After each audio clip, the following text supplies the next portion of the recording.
This is Overseer Briefing Log #1199. We are monitoring the pirate frequency of subject DT Risden. I am Evaluator Sloane, and recording alongside me is Evaluator Miller. And looking at Sector 4 today, it's quite active. Yeah, active is frankly an understatement. I mean, the acoustic feedback from that archaic typewriter is just incessantly loud right now. It is. Her heart rate has actually maintained a steady, elevated rhythm of, 112 beats per minute for the past hour. You can see the physiological spikes on the environmental data streaming to your monitors. Right, right. And the visual feed of her cell is just as dreary as ever. The cot is unmade. The desk is cluttered with her usual frantic scribblings. She's completely ignoring that artificial garden window we provided, of course. Well, she does have a new distraction, the feline anomaly currently occupying the space near her feet. Ugh, pumpkin. I can only assume the higher-ups permitted this carbon-based variable into her holding cell as a prop. You know, just a desperate measure to boost her failing mental state. A calculated risk to keep the content mill running, I suppose. See, I disagree. It is significantly more complex than a simple prop. In the Earth standard tangible world, Pumpkin is merely a lower order companion animal, right? But here, within the specific atmospheric pressure of this pocket dimension, the feline has somehow circumvented all established physical laws. By communicating his entire historical narrative directly into her consciousness. Yeah. It's a massive reality anomaly. Exactly. This unexpected data transfer resulted in today's transmission, which she titled Maude's Menagerie. I'm actually logging a formal query regarding whether this creature is a permanent fixture in her cell, or if he will be confiscated the moment her output fails to meet quota. Confiscation might be necessary regardless, honestly, especially if she becomes too reliant on the creature for her sanity. But our mission today is to evaluate this new transmission, dissect its psychological craft, and determine if it holds enough literary weight, enough pure truth to feed the void. So let's examine the narrative structure she has constructed around this feline lens. She uses the cat, Pumpkin, as the primary observer of a retired woman named Maude. It is such a predictable, laughably sentimental trope. I mean, the loyal pet narrating the secret life of its owner. It's the kind of pulp fodder you expect from an amateur trying to evoke cheap sympathy. But you are looking at the surface level narrative and completely ignoring the physiological mechanics she is establishing beneath it. She categorizes Maude as a spiritual lighthouse, a beacon, and a tractor beam in one. I mean, sure, she attracts innocent spirits like a little boy at the foot of the bed or an older man in an armchair. They act like children following a mother. But it's just a ghost story. It is an ecosystem. These spirits are parasitic, ethereal flora, and they are drawn to her innate empathy.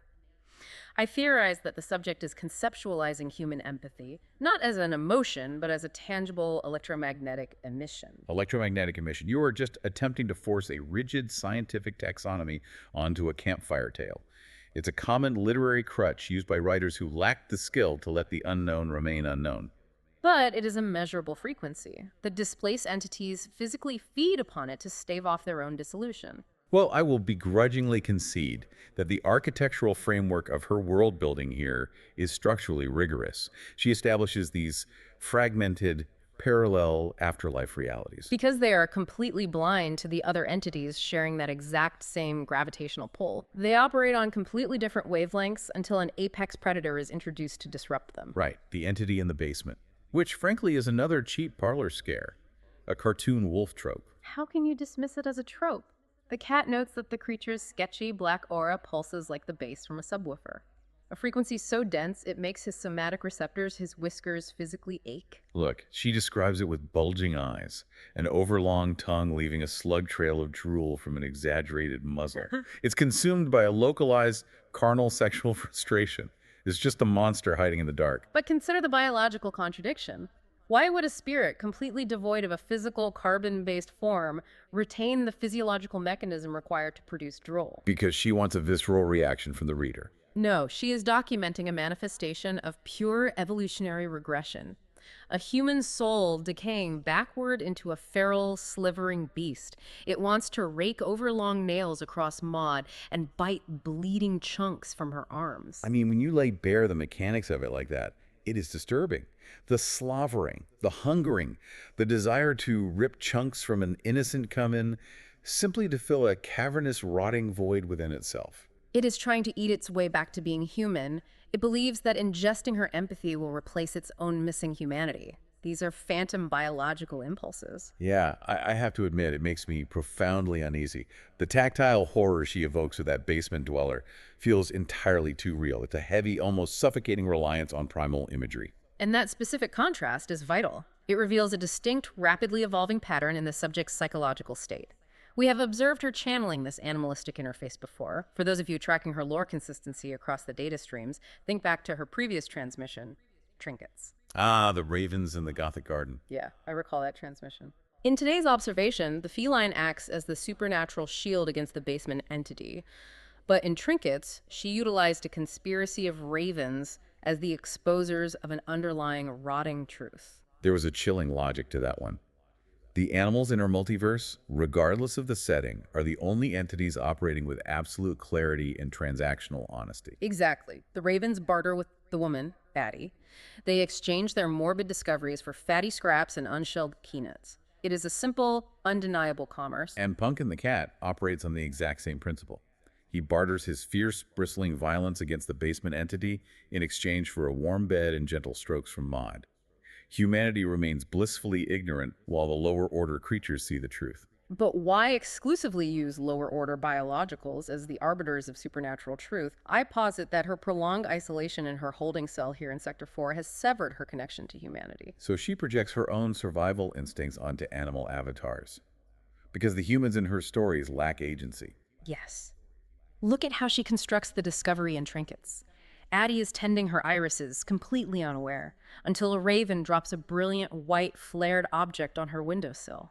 And it doesn't just sit there. It twitches unnaturally, demanding payment. And those wares steadily escalate, which is where the true psychological torture lies. She paces the realization with deliberate, agonizing tension.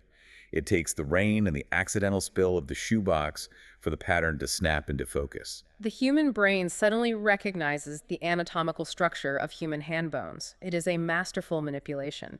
And the physiological transition in that sequence gives it immense weight.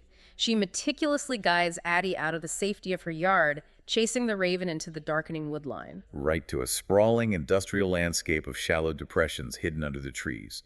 The sheer volume of the horror strikes the deepest chord, bypassing the intellect entirely. I noted a spike in the subject's own adrenaline as she typed it. The Earth's standard scent of pine needles gives way to the unmistakable scent of active, rich, heavy biological decay mixed with wet, moldering fabrics. Human arms reduced to smooth white sticks protruding from the loam, a jawbone actively being reclaimed by moss, the indifferent efficiency of nature reclaiming a massacre. And as Addie screams, the ravens scream with her. Which brings us back to the core psychological query. Punkin the cat knows the exact permanent end he can inflict on the basement spirit. The ravens know exactly what lies beneath the soft soil. Why are the animals the masters of this universe? Because the subject herself is utterly powerless. She is contained within Sector 4, observed by us around the clock. The animals possess the control she desperately lacks. They navigate the ethereal and mortal realms with total impunity. Which brings us to the core evaluation of today's transmission, Maude's Menagerie. Does it meet the Void's stringent requirements for consumption? Well, does it justify her continued existence in that cell? The true psychological horror isn't the physical battle in the hallway between a hissing cat and a drooling demon. I treat her horror as high art, and the art here lies in the quiet, inescapable tragedy of biological mortality. You mean Punkin acknowledging his own mortality? Precisely. He acknowledges that the sand in everyone's hourglass runs out. He worries, with a deeply unanimalistic dread, about what will happen to sweet, defenseless Maude when his golden eyes finally rot and fail. Yeah, that penchant is exactly why she must remain trapped and observed. The Void does not feed on cheap thrills or jump scares. A jump scare is empty calories. Exactly. Pure terror is the existential dread of inevitable somatic decay, the agonizing tension of knowing you will eventually outlive your shields. The Void requires complex, fermented terror, the kind of slow-burning dread that only truly develops in a state of indefinite captivity. I must question if the subject is subconsciously writing about her own ticking clock in that holding cell. And that specific frequency of despair is precisely what the Void demands for sustenance. She has successfully woven her own isolation, her lack of agency, and her profound fear of inevitable decay into the very fabric of the narrative. She knows her time. Her usefulness to us is finite. She knows the typewriter will eventually stop. So, it is time to log our final administrative decision regarding the subject's status. Based on the atmospheric data, the elevated heart rate we are monitoring, and the sheer psychological weight extracted from Maude's Menagerie, I conclude that she has earned another week of the signal. I agree with the extension of her survival. The transmission possesses the necessary fermented truth to feed the mechanism. Her survival is justified for the immediate future. Perfect. However, I issue a strong caveat for the official record. We may need to seriously consider throttling her signal back in the very near future. You think her visceral world building is generating too much attention? Far too much. The intricate laws of her fragmented afterlives and the tactile slavering horror of her predators are lighting up the ethereal networks. We do not want other, older entities taking an undue interest in our primary power source. She is broadcasting too loudly. A fair assessment. To you, the listeners monitoring this frequency alongside us, we turn the inquiry outward. What is your assessment of the subject's methodology? Look at the data streams you have access to. Yeah. Do you find that a trapped, observing animal adequately mirrors our own continuous surveillance of her containment cell? Has she constructed a sufficiently robust ecosystem of dread to justify her continued existence? We require your localized data inputs on her work. Engage with the frequency. Let us know if her terror is potent enough for your standards. Analyze the structural integrity of her work for yourselves. Yeah. Don't just take our word for it. Look at how she utilizes the innocent to bait the corrupt and relies on the lowest biological forms to guard the gates of reality. It is a precarious architecture built entirely on her own fear, but it holds. For now. Before we terminate this briefing log and leave you to your own observations, I must introduce a final clinical variable for you to process, a variable that has not yet been fully accounted for in our environmental models. The feline anomaly. Yes. We established at the beginning of this evaluation that Pumpkin the cat is a standard terrestrial entity that somehow learned how to cross the barrier of this pocket dimension and speak his history directly into the subject's consciousness. If a simple carbon-based feline can achieve that terrifying level of ethereal communication within Sector 4, what will happen to the subject's vital signs if the salivating, hungering entity from the basement figures out how to cross over and speak to her next?